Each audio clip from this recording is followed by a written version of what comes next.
Well, welcome to Munich. We're here for Scotland's game tomorrow afternoon or tomorrow evening, and well, your timing's great. The cakes are here. Cakes are here.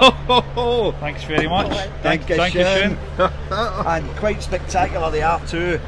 Here, Robert Grieve, Bill Leckie and Derek McGregor, who joins us having been in the German camp all week. Derek, tell us about that. How's it been? Because it looks like you've been having great access and great coverage it's been so far. Thank you, Robert. No, it's been fantastic, Robert. Loved it. The Germans have been brilliant to deal with, and it's been a privilege and a pleasure dealing with top names like Tony Kroos, Nicholas Füllkrug, and yesterday we had Jamal Musiala and Florian Wirtz. So no, it's been fantastic. Very, very good. A few photographs in there as well, we saw. Couldn't resist.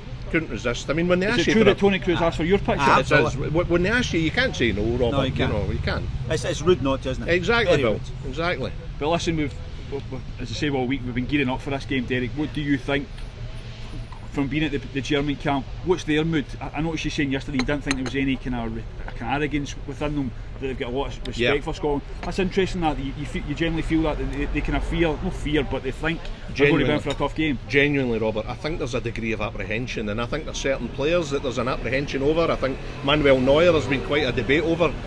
The one thing, Julian Nagelsmann is 100% behind Manuel Neuer. He's just not having any criticism of him. Yeah. But there is a feeling that Marc-Andre ter Stegen should be in. Ilkay Gündoğan, there's a, forgive my pronunciation there, there's a kind of question mark. Yeah. Does he affect how Musiala and Wirtz play? But there is a genuine respect for Scotland. There's no question, Robert. It's good to hear that, Bill, isn't it? Because we talk up our players, we think they're good players, we think they can come at this tournament and do well. But we're realistic that Germany are a proper team. But the fact that they've got a bit of respect for us shows how far our teams have come. Definitely, but it's also part of the German psyche. There are nations out there who go, it doesn't matter who we play, we're just going to win this game. Germany are built on, there is an inbuilt arrogance in there. They might not show it sometimes. There's an inbuilt arrogance where they know how good they are, they know how strong they are. They're built for tournaments, and they don't always miss by playing them first. I'm hoping it's not a bad thing, because they sometimes they know how to time a run in a tournament. But I love the fact that, and the brilliant stuff you've been getting from them, that they have been so, the word's not even gracious, the word is complimentary about Scotland. Well, I mean, Tony Kroos was genuine when he spoke about how he'd consulted with his Real Madrid teammates who play for Spain. And to a man they were saying, hey, by the way, this is going to be a tough game. That's exactly how they talk. He is getting his pronunciations perfect. What have you sensed for the mood around the place, Derek? I mean, we've just got to Munich this afternoon, myself and Bill came through on the bus from Garmisch-Partenkirchen. Nearly. I'm getting there. And but have you sensed, because when we got here 20 minutes ago, every street corner of Scotland fans, it's incredible. What about the Germans? How do you think the kind of German support are building up? Do you sense there's anticipation with them as well? Yeah, but I mean, I've been staying in Nuremberg, Robert, and I'd be lying if I said there was real Euro 2024 fever. Right. There's been the odd billboard and the odd flag, but I mean, don't get me wrong, they're looking forward to it. But I mean, coming here last night was Scotland.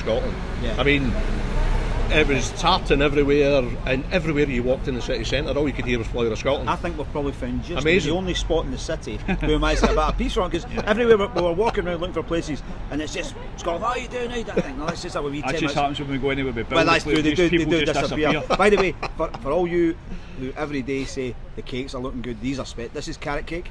This is a chocolate and orange top, and this is a Nutella cake that Derek has. Derek went Nutella. No half measures. He came and scouted this last night. And funnily enough, he knew where the cake shop was as well, let me tell you. But listen, we're feeling confident. We've been saying this all week. I think as we get closer to the game tomorrow night, Derek, what do you think? You've been dealing with the Germans, but do you think Scotland can make a fist of it? Yes, without a doubt. I'm predicting a 1-1 draw, Robert. Yeah. I'm being bold. I think we should really play on the fact that there's a bit of anxiety, I think, with the Germans. Yeah.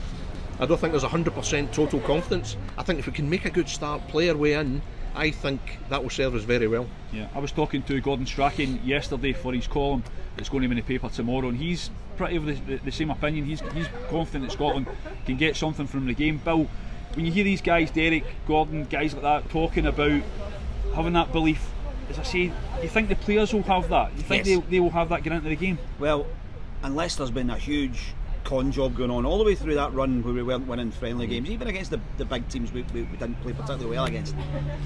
The argument has always been from Steve Cartney's players, we come good when competitive football rears its head. We are a competition team. We showed that against Spain, we showed that against Norway. Those are the two games we had to win in the qualifiers, and those were the two games that we did win. And I think they come here and they will say, look, Callum McGregor, I think I mentioned this yesterday, made a great point saying you can't be nearly on it against Germany. They can be nearly on it against us. Yeah. We need to be perfect. And that means every decision, every pass, every movement has to be you in your little bubble, your little square of the park, doing absolutely the right thing. And if we do that and we're capable of that, we're not a messy team. No. You know, we're a structured team. I think we do that. We have to be more clinical than we've been in front of goals, and we have to be more clinical in our own box than we've been. But again, if this whole thing about we're a competition team comes true, there's no reason why those standards can't go up. I was going to touch on that actually, because we've been looking at various aspects of the team. I was going to ask you about the striking position. We spoke yesterday a little bit briefly about whether it's Shea Adams, Lawrence Shankland. Derek, what do you think? Shankland's had a fantastic season for Hearts. He's not put a foot wrong. But do you think Shea Adams is the guy we go for up front? All day long. I think my own view is that Shankland's one for coming off the bench. Yeah. But for me, it's Shea Adams. I would go with Billy Gilmour and Callum McGregor in the middle. I think it's been a great debate that you and Bill have been having during the week about the Scotland team selection, and could it come down to Callum McGregor, Ryan Christie? I personally go with Gilmour and McGregor. I think they dovetail each other lovely. Yeah, they have do you leave Christie out there? I do. Which, listen, is harsh. It's very unfair on Christie, and it's the thing of all the things that we've talked about this week. It's the one that I was going to touch on yesterday when you mentioned it. There was suddenly this explosion on social media of how can you know nothing? If you even suggest McGregor doesn't play, you know nothing about football. Well, I'm suggesting he wasn't going to play, but the discussion is you've got 5 guys trying to fit in a box of 4. Yeah. It's the strongest position in the squad, isn't it? So some people, we read some people saying Billy Gilmour's the worst player in the squad. Other people saying why do we need Ryan Christie? So everybody's got a different opinion, but I think it does come down to McGregor or Christie. I mean, I think up top as well. I mean, for me, between Shankland and Adams, it comes down to mobility. Yeah. Shankland's probably a better natural finisher, but Adams will move the German defence. Adams also brings us up the park. You know, he understands. Again, we've spoken about this before in the week. He understands that his role is not first and foremost as a goal poacher. It's almost as a goal creator for McGinn, McTominay, Christie, whoever plays getting past him. And he's very good. He's very unselfish. Yes. Yeah. And I think you'll have to be in this game. Everybody will have to be unselfish.